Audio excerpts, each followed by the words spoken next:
Can this jelly bean looking rock be cut into a beautiful gemstone? I'm not even sure myself, but let's find out. Hi everyone, this is Clayton from the Sand and Shore Shop, and I take things like this and turn it into stuff like this. Come and watch me make shiny stuff. Hey everyone, this is Clayton from the Sand and Shore Shop, and what I got here today is this little tiny thing that looks like a jelly bean. As a matter of fact, when I found it, I actually thought it was a jelly bean. Well, I found this in my parents' library, of all places. And it was a Dixie cup full of rocks. And it probably came from, here, I'll put them down there so we can see them. It probably came from an old aquarium or something that was in there, because there was aquariums and terrariums through many rooms of the house. And I'm like, pulled out a book and I'm like, what in the world? Rocks! I can find rocks anywhere! I love it! But I looked through the rocks and this one stuck out at me.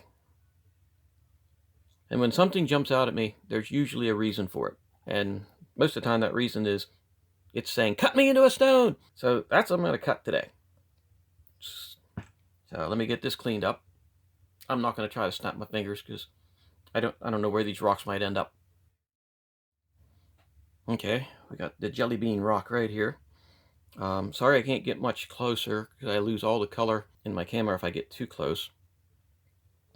I looked at this stone under the light and it doesn't look clear. Looks like it has the color that goes the whole way through, but it doesn't seem to have a lot of junk inside of it. No inclusions that I could see, no cracks or anything else that would, maybe keep it from becoming a really, really nice stone. We have this side here, if you can see, this side here is sort of flat. And we already have like a nice dome looking on this top side. So what I think I'm going to do, well, I know what I'm going to do. I'm going to turn this into a cabochon. And what I'm going to do is I'm going to take this side here and flatten it down and then get that onto a stick so I can shape it. I was thinking about taking this over on the cutting wheel, but I don't know. The stone's pretty small, so I may have to do it by hand. I'll find out here in a minute. Okay, I'm back, and as you can see, I was able to get that cut down on the wheel without really cutting my fingernails too badly. And I got a nice flat side on there. Let me make that wet again. You can see there seems to be, where's my blue pointy stick? There it is. Right in there. There seems to be some sort of inclusion. Maybe one or two little ones right in that area.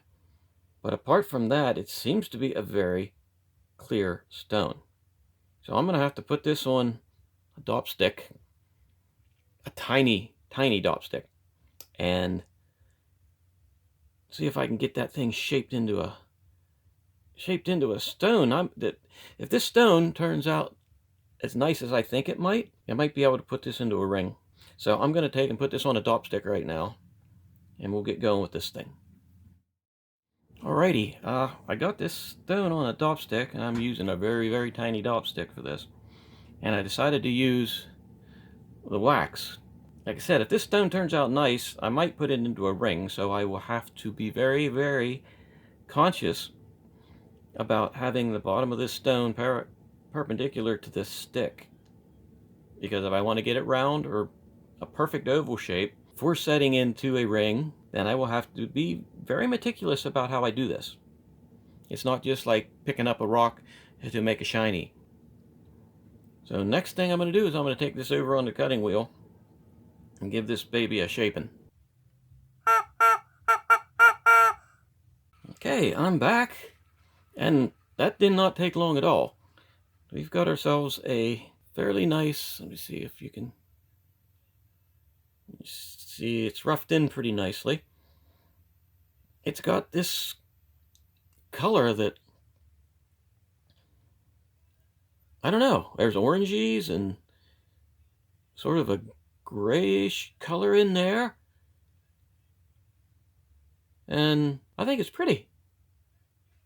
And you can see over here, there's those inclusions, and they might actually start showing up once we get this sanded down. So that's the next thing I'm going to do. I'm going to get the 500 sandpaper, and we're going to start to do the polishing on this. All right, here's the 500 grit sandpaper, and I think I can probably use a piece from the other day. So let me see what we're getting. I don't have my magnifying lenses on my glasses, so I'm just going to run over this real quick and see if this sandpaper is going to be good enough to sand this down, because this stone is somewhat hard. Oh, it seems to be doing pretty good. I'll do the very top of the dome. Give it a quick sand so we can take a look and see.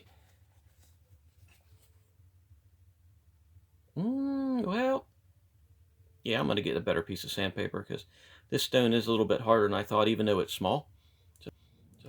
Okay, I did get some better sandpaper.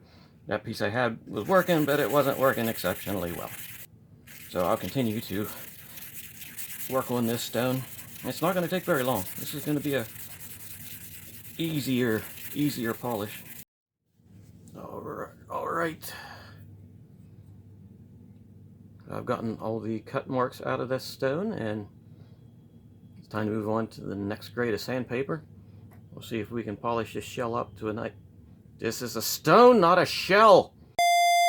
We'll see if we can polish this stone up to a brilliant, shiny shine. Alright, I am back. The stone is all clean. And as you see, when it's wet, it's actually kind of pretty. It's got some inclusions in it, and it's got some hues and all kinds of stuff. So we'll polish it up some more. This is the 1000 grit paper, and this is a piece I'd used before. Like I said, actually the finer the paper, the less I use of it. So let's get a polish on this stone.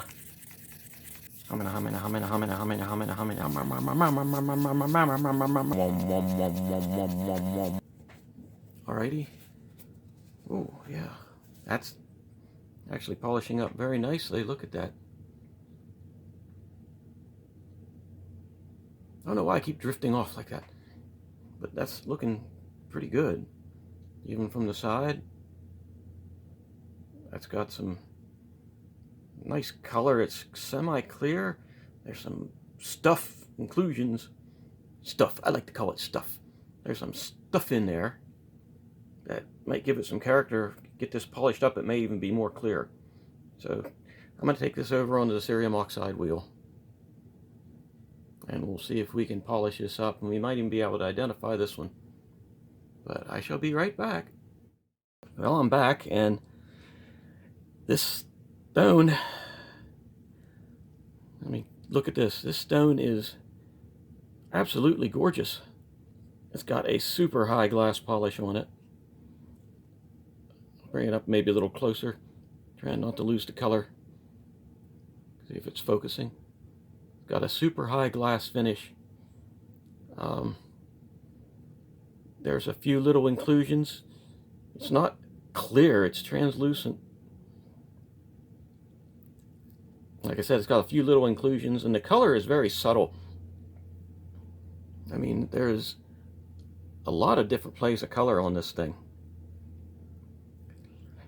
And I can say probably without fear of contradiction that I know what this is. This is actually a piece of agate. I can say it's that with about 99.9% certainty. It is definitely a win.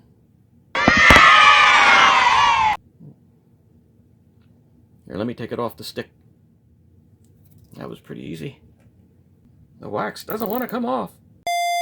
Okay, the wax was doing its job and not coming off. So, here we have it. As stones go, hey, this is a beauty. I definitely call this a win. And I probably will put this into a piece of jewelry. I mean, it's pretty enough for it. I can take the back and the back's not finished, I can take and polish out a little bit just to get the roughness off. And then that stone will be, this will be truly a gemstone. I mean, agate is a semi-precious gem, and when it's cut like this, it can be very, very, very, very nice. I mean, if you picture that right there, say, and a ring around it, that's set in as the centerpiece for a ring, that's pretty good. Or even set in some, aha, gravity's working, thank you. Or picture that as a necklace set into a silver bezel maybe. But, yep, that's definitely an absolute win. Well, if you liked the video, hit the button down below, subscribe, and give us a like, and there'll be more videos like this coming out later on. So thanks for sharing some time with me, and you have a good day.